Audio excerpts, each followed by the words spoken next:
Hi, hello, my name is Emma. Welcome back. If you're back, welcome. If you're not back, okay? Today's video topic, we are going to talk about how to walk with your shadow.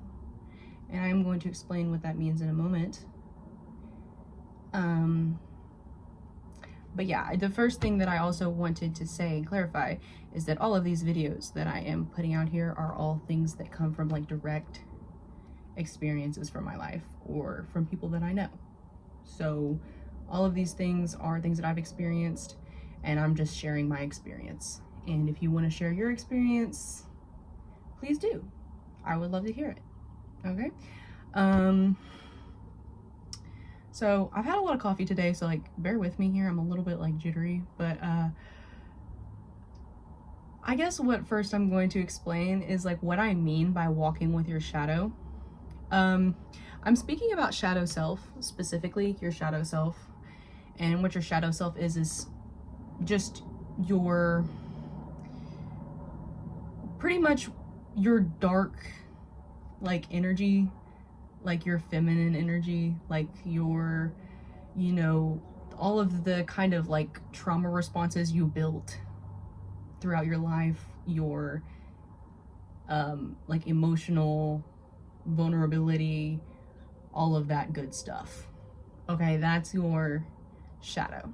Okay, and basically what this video is going to be about is about personal experiences from my life, how I learned to walk with this, understand this, and kind of like how this benefits you, you know?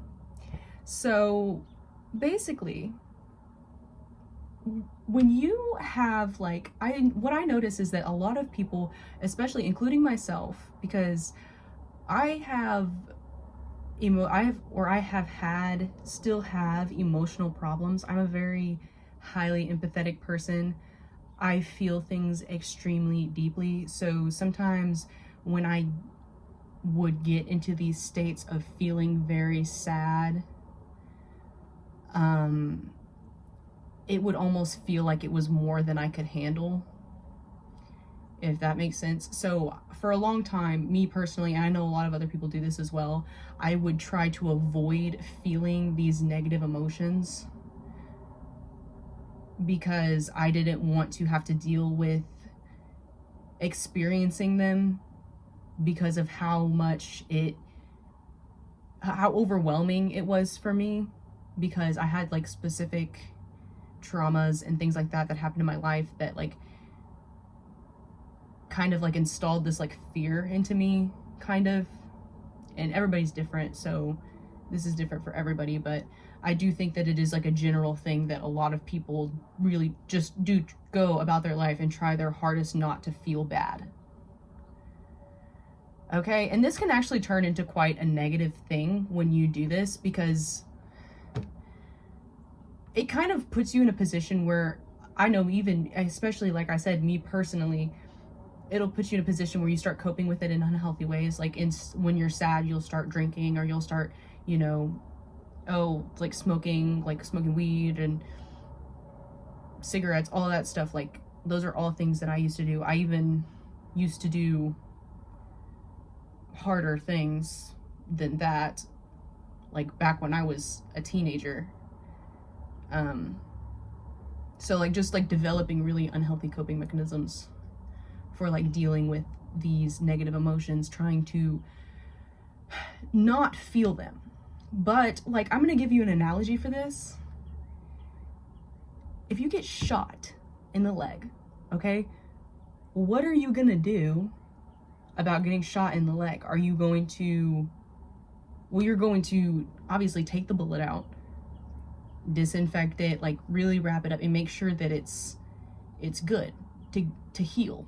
And it'll take a long time to heal, but you're going to set it up to go on the right path to healing as quickly as possible, and, you know, without getting an infection, without it, you know, just getting worse, essentially.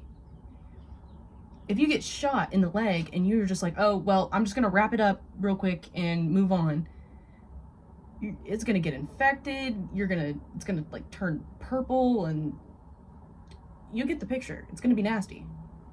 You might have to get your leg amputated. Like, that's gonna be terrible.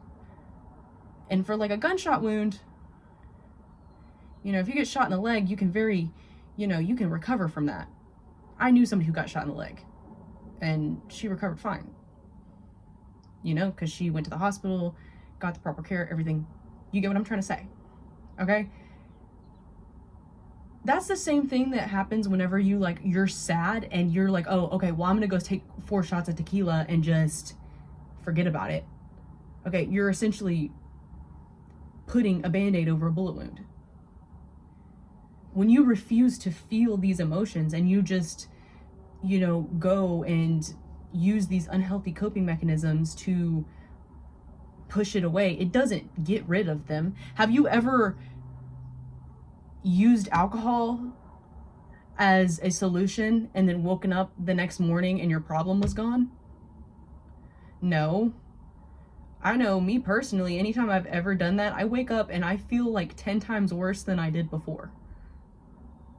Because you're not doing anything but essentially making it worse. Setting yourself up for failure to deal with these things in the future. All right? So the next time you feel a negative emotion, I actually do challenge you to just kind of sit there, and don't sit there and say, well, how can I make this go away? Or get angry with yourself that you're feeling it. Don't do that. Just sit there and experience it. Just the same way that you would sit there and experience happiness as if you were happy. Sit there and experience that negative emotion. And I promise you it will pass. And I promise you when it passes, you might not feel great and the problem will still be there, and all of that stuff. But I do know that you will feel at least a little bit relieved that you just allowed yourself to go through the motions. Okay? Don't avoid these feelings, because when you do this, you in turn kind of block a big part of yourself off. When you avoid these negative emotions and these negative aspects and these things that you consider negative, a lot of the time aren't even negative, or they are negative, but they're not bad.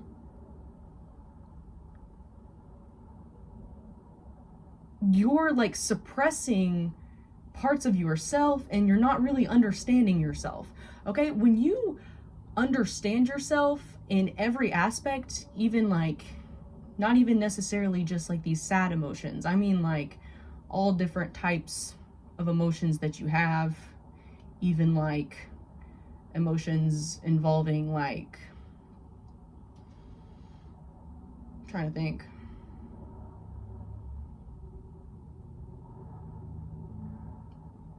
Your instincts, sexuality and stuff like that, okay? Not trying to bash anybody's stuff here, but what other animal do you know waits until marriage to mate?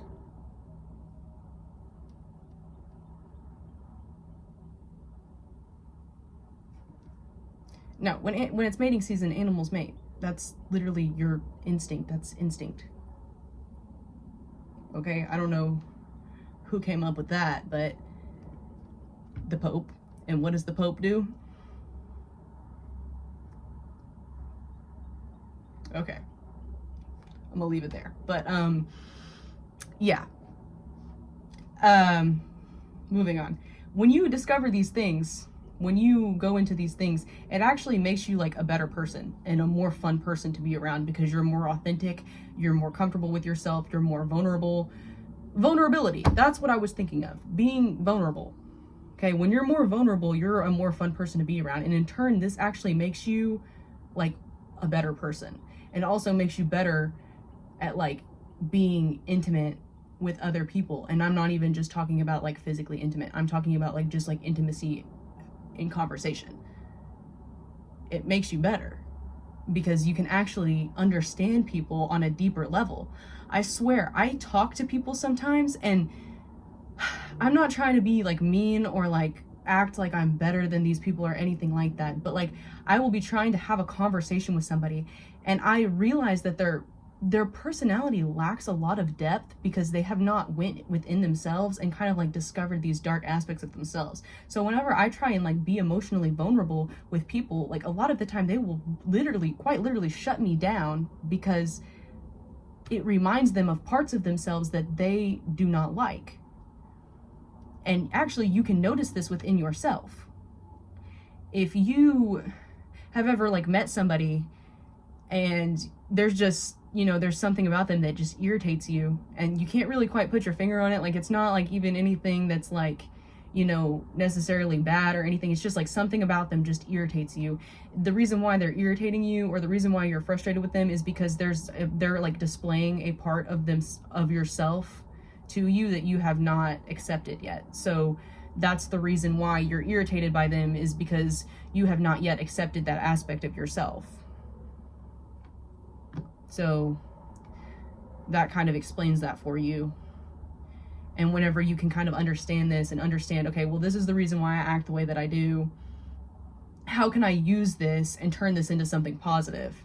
For example, I used to get really, really angry. And I mean, it's like an explosive type of anger, okay, that nobody wants to be around. I have destroyed, absolutely imploded multiple relationships in my life by someone setting me off. And I mean, it could be like a minuscule thing. It could be a minuscule thing. Somebody setting me off in a specific way that triggers me, and I just lose it to the point where they're like, damn, dude, like, who hurt you?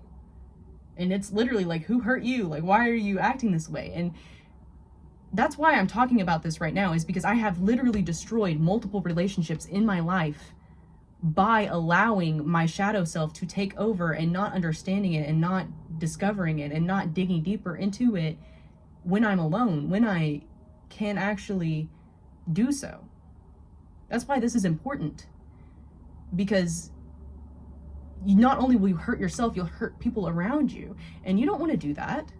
You don't want to hurt the people you love. You know?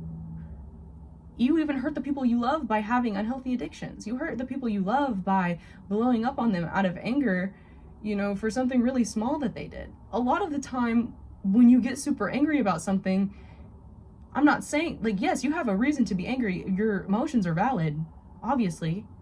But a lot of the time, the level of anger that you are feeling is kind of unnecessary. All right, you can kind of like take a step back and look at the situation and be like, okay, maybe there's some trauma coming out here. Maybe there's a reason why this is triggering me so much. And then you can dig deeper into that, and then you can understand it, and then you can control your reactions better, and you can, in turn, all around become a more emotionally intelligent person. Emotional intelligence is so valuable, especially in this day and age, because a lot of people lack it. And a lot of people lack depth to their personality. And that's why people will just, especially if you know yourself and you're confident in yourself, people will just come around and like copy your whole personality. Oh my God, that has happened to me so many times, where I will make a friend and all of the sudden they like all the same music I like. They're interested in all of the same hobbies that I'm interested in. And like, that's cool. That's great. I love being a leader. But like, it gets to the point where you're like, all right, dude, what's going on here? Do something on your own, you know, like, come on, discover yourself, discover what makes you tick, and then like do it, you know? And that's how you do it, by going deeper within yourself and discovering those emotions and those things that you have that like make you kind of uncomfortable and that maybe you don't particularly like, and then learning to accept those things, look in the mirror and say, okay, how can I make this into something better, and how can I turn this into something that I actually do like about myself? Okay, I might have been angry and I might get angry about things, very easily. But that also kind of goes to show I'm a very passionate person. Like, very one of the most passionate people that I personally know.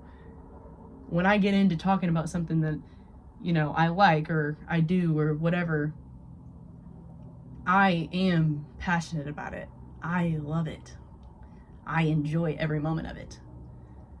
Okay? I love hanging around other passionate people too. I love listening to people talk about things that they are passionate about. I love seeing the way that people, you know, like the light go into people's eyes whenever they are genuinely passionate about something that they are talking about. It is quite literally very incredible. And it gives you like this sense of confidence. When you discover your shadow and you accept yourself for the person you are, not only do you understand yourself and you gain a whole new level of confidence, you also understand people more, and you understand why people act the way that they do, and you begin to stop taking things so personally because you understand where these emotions and actions are actually coming from. It doesn't, rarely do the things that people do to you have anything to do with you. People who have capacity to love themselves have capacity to love you. People who don't have capacity to love themselves do not have capacity to love you, because they're just looking for something to fill that void within their chest. And as long as you don't go within and discover this shadow, you will always look for something to fill that void that you feel in your chest and your stomach, and that pit in your stomach, that void in your chest, whether it's alcohol, whether it's pills, whether it's smoking weed, whether it's going after every crappy guy you see, whether it's, you know, hookers, you know, I don't know. Whatever it is, you will continuously try to fill that void until you go within and accept who you are completely. And then only then can you be complete. Okay? I feel like there's more that I could say here, but I also do kind of feel like I'm rambling at this point. So I do think that this is all that I have for today. Thank you if you got this far, and love you. Bye.